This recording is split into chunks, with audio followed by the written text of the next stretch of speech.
Oh, here's a little story of a mom and dad. She's no Angelina. Yeah, and he's not Brad. Raising lots of kids from all over the world. Three bad boys, fashionista girls. Sam and Andrew, it's important to mention, were born in New York City via 2 C-sections. Matea was adopted in 2005. She came from Guatemala. Here's Chica alive. Ethiopia called in 2008.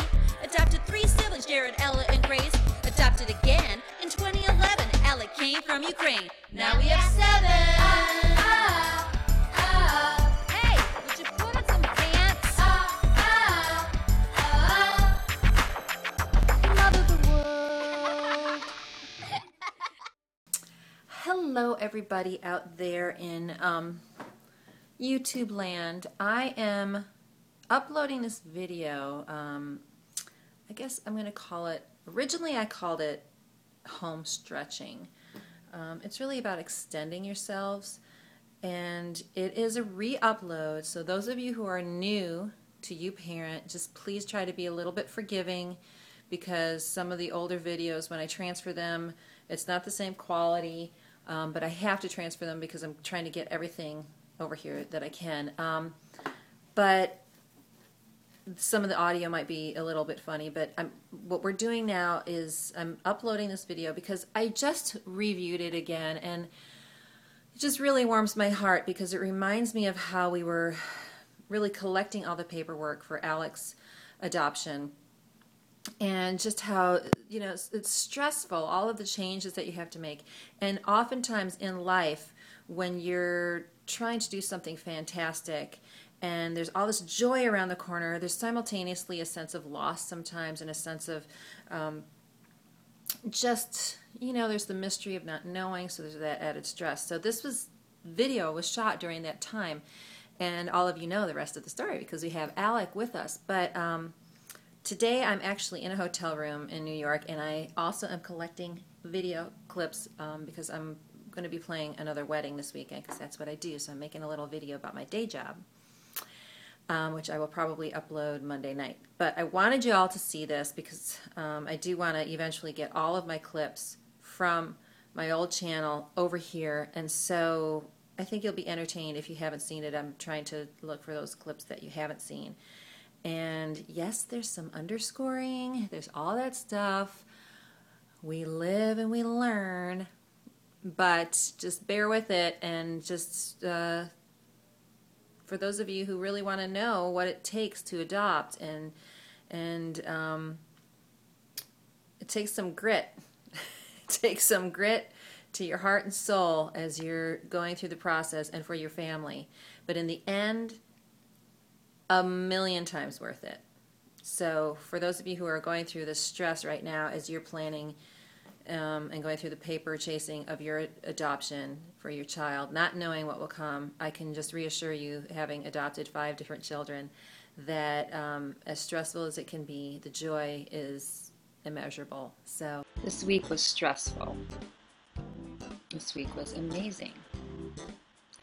This week was unexpected, as I expected to be able to accomplish things like house cleaning. So it was a week of stretching. I'm calling it home stretching because in my household, we had to just kind of face life head on, and the challenges, and keep moving forward, persevering in spite of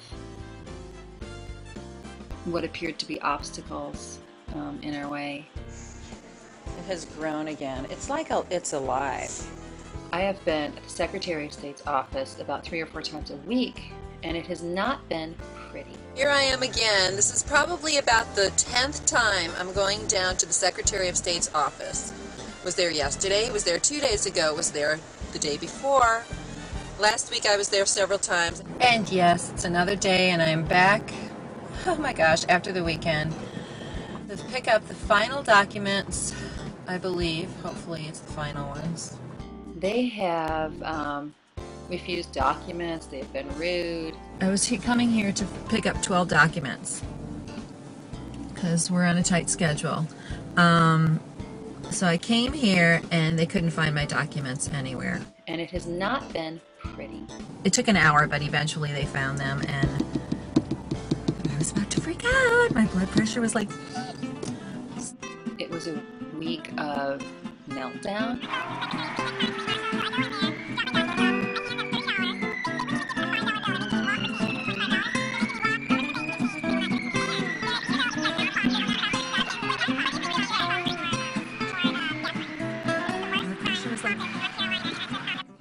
For Grace, turning 13 is both an accomplishment and something that also is somewhat sad to me as she enters into the years of being a teenager. What day is it tomorrow?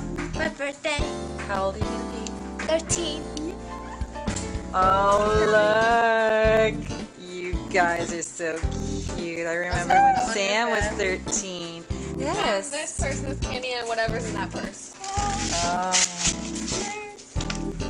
nice. So, Grace, how does it feel to be 13 almost? Oh yeah, glasses. They're awesome. Let me see. Hey, I am 13. That's Let me cool. see. What else do you want for your birthday, sweetie pie? I let you surprise me. What are you wearing tomorrow? What happened to that shirt I was letting you borrow? Tell me where it is. Okay, are you gonna wear it? Cause they say you have to wear two dresses, so I'm gonna wear a dress. Okay, show me what you want. Okay, I'm gonna. Okay, let's just say cut. Cut. Okay. So it's been a week of endings and beginnings. Good morning. So today is the last day of school. Right, Matea? The last day of school. You crawled into bed with us last night. And what does that mean? That means we have a summer of extra chaos and extra fun.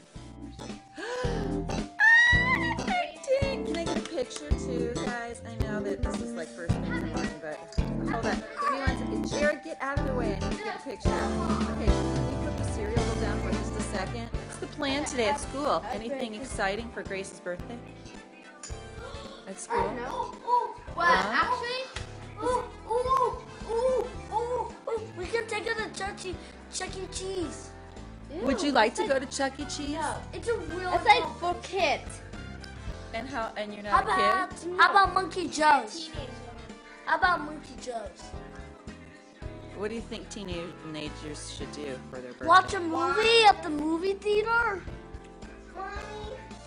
Now Grace is a teenager. She's gonna whine all over the place like Samantha does and boss people around. No, go upstairs. And also, we can't hear her banana peppers. Is that what teenagers do? They get banana Yes, peppers and yell they at get everybody? to invite people whenever they want. Is that how Grace is gonna be? Are you going to want banana peppers and boss everyone around? No, I'm not gonna be like Samantha. I think so. Wait, what's up? You need to fix your hair. You've I got don't stuff in want your hair. to. It would be really embarrassing if you went to school like that. So, okay, Mommy, when she's a 5th grader, you should see her here, and you should see how tall she is. You need to fix your hair. I don't want to. It was a week of surprises where Grace won an award.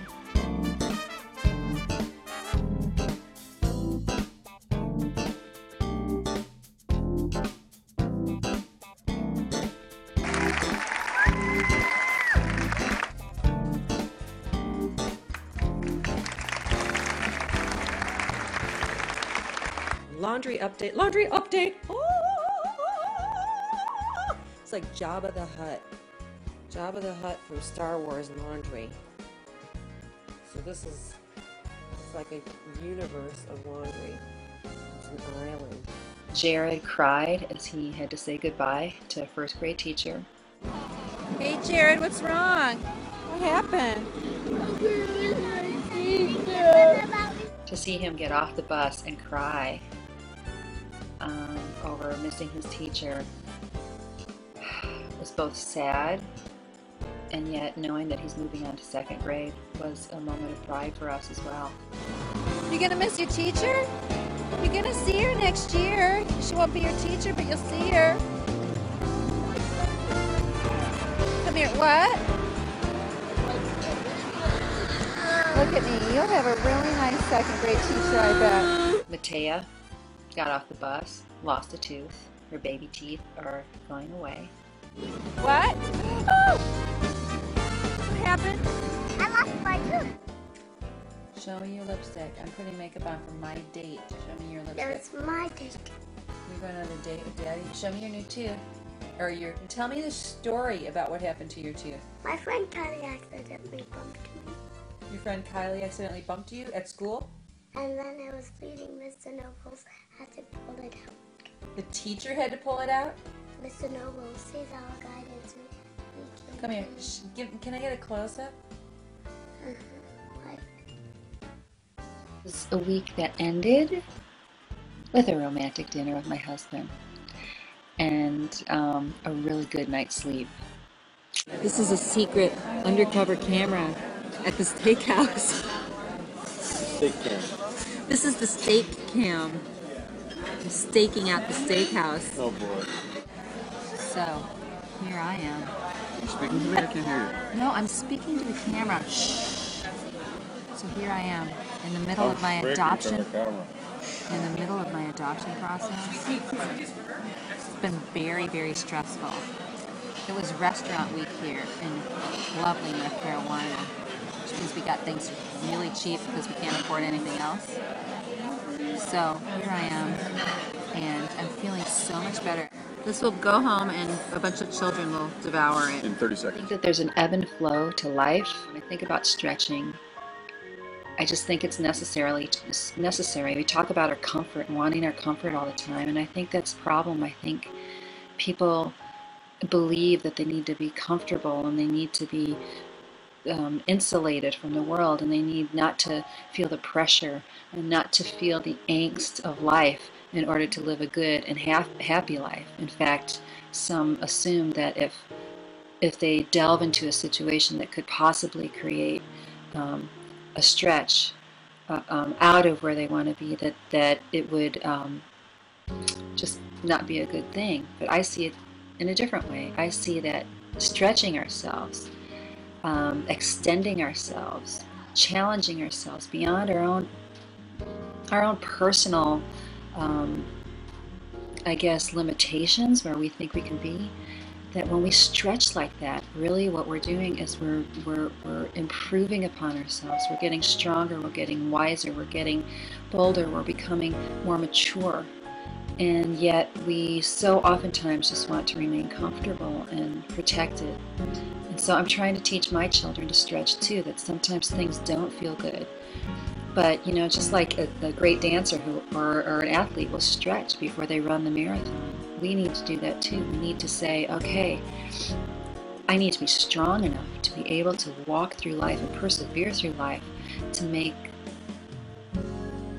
just walk through the will of God for myself and for my family, in order to see a little bit of heaven in our lives. We have these feelings of joy and excitement as we bring in a new child into our family. And yet there's also a sense of loss. Even as great as it'll be with the new family member, the sense of loss and knowing that it won't be the same. Think about the amazing power of love. I tell my children that love is like a balloon that never ever pops. It just keeps growing and growing and expanding. And that's how God's love is too. There's this quote by this guy, Arnold Bennett.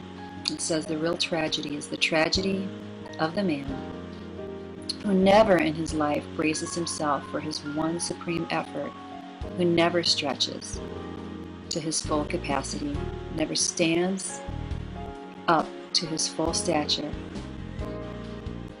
We have time to create freedom and life and love for another human being if we choose to stretch while we still are here, while we still have a hand to stretch out. So I hope that what we'll learn and what the kids will learn through these times of stress and angst and loss and gain,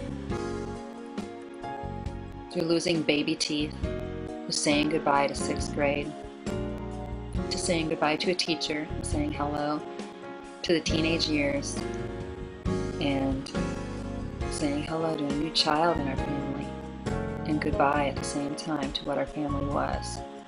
That they'll realize that